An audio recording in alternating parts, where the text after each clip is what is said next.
I was 3,000 miles away, in a hotel room in Boston, when my phone buzzed. It was a security alert.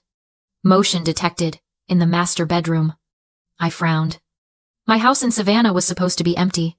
It was a historic estate. A passion project I had poured 2 years and nearly $1.5 million into restoring. I opened the app, expecting to see a stray cat or maybe a delivery driver at the wrong door. Instead, I saw my mother. Patricia was standing in my walk-in closet, holding up my vintage Chanel jacket. Behind her, my 3 sisters Ashley, Jessica, and Brittany were rifling through my jewelry box and pulling designer dresses off their hangers. They weren't just visiting. They had set up a ring light. They were live streaming. I turned up the volume on my phone and heard my mother's voice, bright and fake, addressing a camera I couldn't see. "Welcome to the closet cleanout. Ladies, everything must go today. Cash App only." She laughed, tossing my silk scarf to Brittany. "Don't worry about the owner. Madison won't mind. She's just a walking wallet. She doesn't even know how to wear these things properly. Honestly, she exists to serve you girls." I didn't gasp. I didn't cry. I sat on the edge of the hotel bed and watched my mother auction off my life for quick cash. A cold, hard clarity settled over me. They weren't just stealing my clothes. They were stealing my dignity. Selling it off piece by piece to strangers on the internet. They thought I was their servant. They thought I was weak. They were about to find out just how wrong they were. Before I tell you how I turned their greed into a federal prison sentence, drop a comment and let me know where you're listening from and what time it is for you right now. I'd love to know who's part of our community. I sat in the silence of my hotel room, the glow of the phone screen illuminating the dark. On the display, the live stream comments were rolling in faster than my mother could read them. Strangers were bidding on my life, and my family was facilitating the auction with the enthusiasm of game show hosts. I didn't scream. I didn't throw the phone. I watched with the detached precision of a forensic accountant. I started screen recording every second, capturing the usernames, the timestamps, and the specific items they were selling.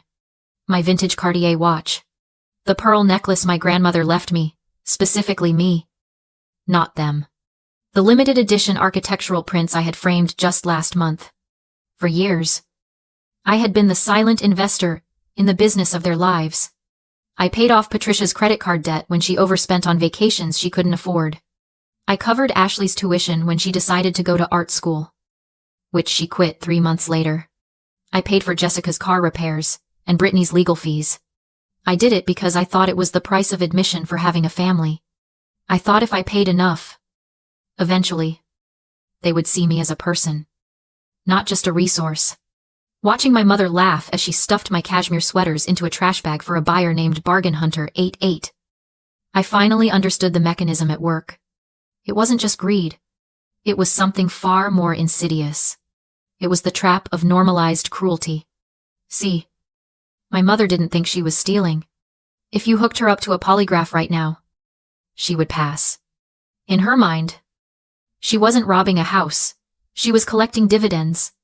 She had spent my entire life normalizing the idea that my labor, my success, and my property were communal assets. She had dehumanized me to the point where taking my things felt as natural to her as harvesting crops from a field she believed she owned. I wasn't a daughter to Patricia. I was an asset class.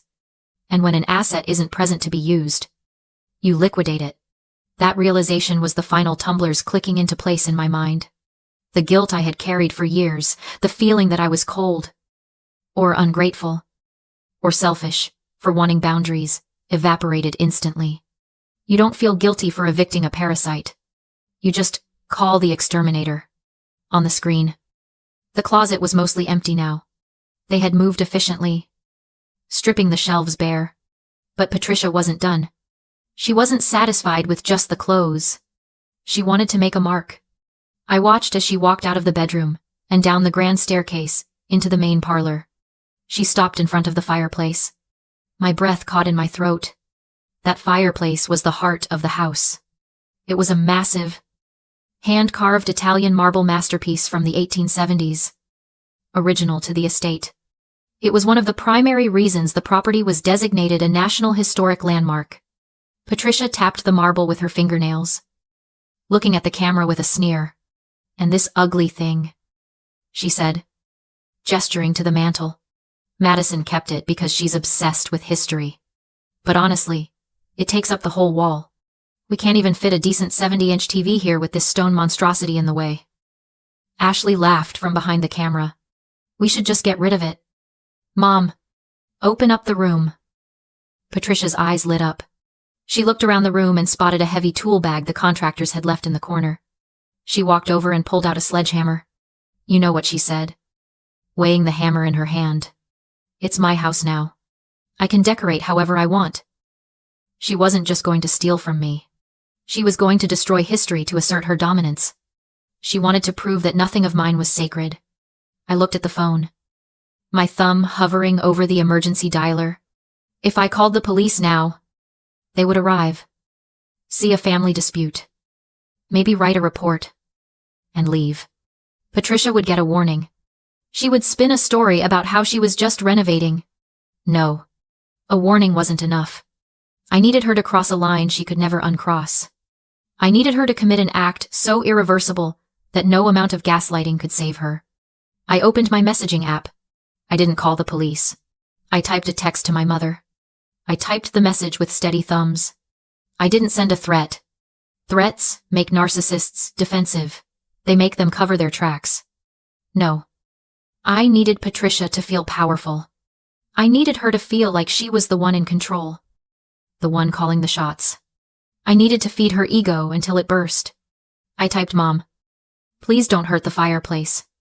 It is an original fixture, and it's extremely fragile. If you leave it alone, I will wire you $5,000 tomorrow morning to buy whatever entertainment center you want. Please." I read it over. It was perfect. It sounded weak. It sounded desperate. It sounded like the Madison they knew, the doormat. The girl who threw money at problems to make the yelling stop. To Patricia, this text wouldn't look like a trap. It would look like submission. I hit send. On the security feed, I watched the notification light up the screen of Patricia's phone, which she had placed on the coffee table next to the sledgehammer. She glanced down, saw my name, and smirked. She picked up the phone, holding it out so Ashley and Jessica could read it over her shoulder. They laughed. It was a cruel, sharp sound that distorted through the microphone. $5,000. Jessica scoffed, reading the text aloud for the livestream audience. She thinks she can pay us off. She thinks she can tell us what to do in our own house. Patricia shook her head, looking into the camera lens with a look of theatrical pity. "See what I have to deal with," she said to her viewers. "My own daughter thinks she can bribe me. She thinks her money gives her the right to dictate how I decorate. She cares more about this dusty old rock than she cares about her family's happiness." I watched from my hotel room, my pulse steady. That was exactly what I needed her to say. By reading the text aloud, she had just created evidence. She had acknowledged that she knew the property was valuable, that she knew the owner objected to the destruction, and that she had been offered a reasonable alternative. She wasn't destroying the fireplace out of ignorance or necessity. She was doing it out of spite. "I don't want her charity," Patricia announced, her voice rising in performance. "And I certainly don't take orders from a walking wallet. Madison needs to learn that she can't buy respect. She needs to understand that this is my home now." She tossed the phone back onto the sofa. It bounced once and landed face down. I sat back in my chair. The trap was set. The bait was taken. If I had called the police 5 minutes ago, it would have been a civil dispute. Officers hate civil disputes.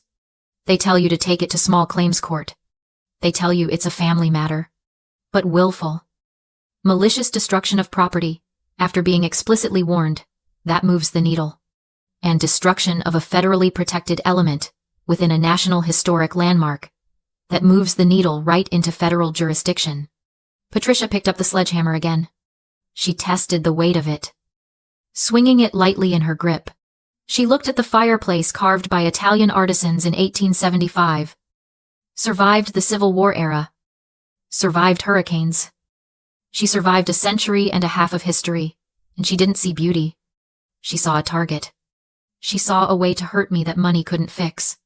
Get a good angle. Brittany. Patricia commanded. I want Madison to see this. I want her to see exactly what happens when she tries to control me. I leaned closer to my screen. Go ahead. Mom. I whispered to the empty hotel room. Swing. She swung. The sound was sickening. A wet, heavy crunch, as steel met century-old stone. The intricate carving of the cherub on the left side of the mantelpiece exploded into white dust. Patricia didn't stop. She laughed. A high, breathless sound of exertion and glee. And swung again. The central arch cracked. A third swing brought the entire left shelf crashing down onto the hearth. On the live stream, the comments were going wild. A mix of shock and morbid entertainment. Ashley was zooming in on the wreckage, narrating the destruction like she was covering a sporting event. There goes the ugly old rock, making way for the flat screen. Baby. I watched the feed from my hotel room, my heart beating in a slow, heavy rhythm. I wasn't sad. I thought I would be. I loved that house. I loved that history, but in that moment, all I felt was the click of a lock, engaging. That wasn't just marble breaking. That was the last tether of my obligation snapping. With every blow of the hammer, she was liberating me. She was destroying the only version of herself I had left to protect. When the dust settled, the fireplace was a ruin.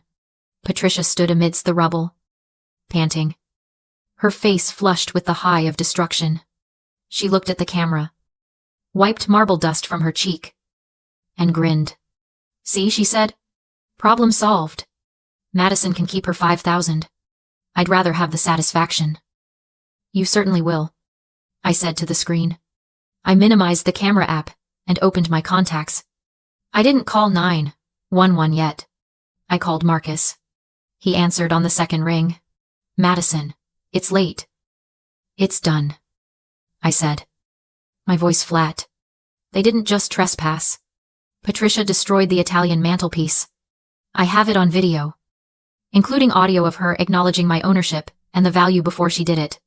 It was willful.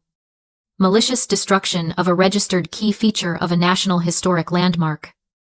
I could hear Marcus shifting in his chair. The rustle of fabric. The lawyer in him was waking up. You're sure it's the mantle, the one listed in the preservation easement? The very one. It's rubble. Marcus. It's a federal offense. Okay, he said, his tone shifting from sleepy to shark-like. Call the federal liaison for the historic district first. Then the police. Tell them it's an active crime scene involving protected heritage assets. I'm on my way to the station to meet you well. To meet your proxy. I hung up and made the calls. My voice was calm. Factual. Lethal. I wasn't a hysterical daughter reporting a domestic dispute. I was a property owner, reporting a felony. I gave them the address, the nature of the crime, and the specific federal statutes being violated. I sent the video file to the dispatch email while I was still on the line. Units are en route, the dispatcher confirmed. Federal agents are being notified. Thank you, I said. One more thing. The suspects are still inside. I'm going to secure the premises. I switched back to my smart home app. My family was currently celebrating in the living room, popping a bottle of my champagne to toast their victory over the fireplace. They thought they had won. They thought they were the queens of the castle. I tapped the security tab. Exterior doors lock all. Deadbolts. Engage. On the screen, I saw them jump slightly as the heavy electronic locks slammed home simultaneously on the front and back doors. Brittany walked over to the front door and tried the handle. It didn't budge. She frowned. Jiggling it, I tapped the climate tab. HVAC off. System mode shutdown. The hum of the air conditioning died. Savannah is humid in the summer, without airflow. That house would become a stifling box within minutes. Then, I tapped the media tab. I scrolled past my jazz playlists. past the ambient lo-fi. I found the playlist I used for testing the sound system's maximum output. I selected Ride of the Valkyries. I dragged the volume slider all the way to the right. 100%. I hit play. On the camera feed. The room exploded with sound. The speakers, hidden in the crown molding and subwoofers built into the floor, roared to life. My family clapped their hands over their ears, screaming at each other. But the music drowned them out completely. It was deafening. It was disorienting. It was the sound of judgment coming for them. Patricia screamed at Ashley, pointing helplessly at the smart speaker as Wagner's opera blasted through the house. They yanked at the locked doors, trapped in a suffocating, thunderous cage of their own making. I watched calmly from my hotel, sipping water. The opera was elegant, but the faint police sirens in the background were the real music. On my phone's live feed, my living room looked like a Baroque nightmare, sweat-soaked faces, smeared makeup, blue and red patrol lights strobing across the windows. I hit pause. Silence fell, then a voice thundered. Police opened the door. I remotely unlocked the deadbolt. Patricia rushed forward, instantly shifting from panic to performance, accusing me of imprisoning and torturing them. 2 officers entered, followed by a man in a charcoal suit, Agent Miller from the Federal Art Crime Team. He ignored the drama and examined the shattered marble fireplace. Then he delivered the truth: the house was a federally protected historic estate. The destruction wasn't a family dispute, it was a felony under the National Historic Preservation Act. Patricia's confidence collapsed as the word federal sank in. She tried to charm, deflect, bargain, but Miller calmly cuffed her. The live stream captured the exact moment her arrogance died. Officers then discovered my sisters preparing to steal designer goods, with video proof already live. They were arrested for grand larceny, pinned against the wall. Patricia screamed for me to stop it. I spoke through the speakers. Cold and steady, she hadn't broken a rule, she'd broken the law. I was no longer her daughter. I was the witness. They were let out in handcuffs. The live stream finally cut, but not before the internet saw everything. Weeks later, Patricia tried to spin herself as the victim. I responded once by releasing the raw security footage. Public opinion turned instantly. Her lies collapsed. Her lawsuits were dismissed. Restitution followed. Probation followed. Silence followed. Months later, I sat alone by the restored fireplace. The house quiet and secure. The most important lock wasn't digital, it was the boundary I had finally set. I had